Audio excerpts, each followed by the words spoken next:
Halkani waa magaalada Meecheley oo ka tirsan gobolka Galgaduud waxayna dhinaca waqooyi ka jirtaa xarunta gobolka ee Dhuusamareeb qiyaastii 47 kiiloomitir.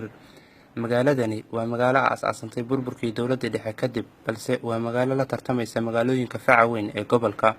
Meecheley waa magaalo soo martay marxalado kala duwan, balse haatan waa magaalo ku tallaabsatay horumaro kala duwan oo dhinacyo badan leh sanadihii u dambeeyay. Haddaynu eegno dhinaca biyaha, magaaladu waxay heshaa biyo ku filan, waxayna leedahay ceel biyood. Sidoo kale magaaladu waxay leedahay koronto, taas oo inta badan joogta kana faa'iideystaan bulshada deegaanku.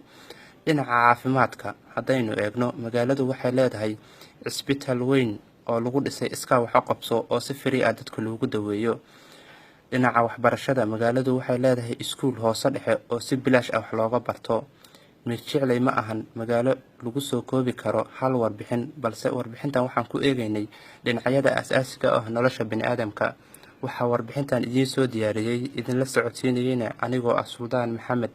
Waxaa gacan libaax la iga siiyay saaxiibkii qaaliga gudoomiyaha ururka dhalinyarada Ayuub Xuseen.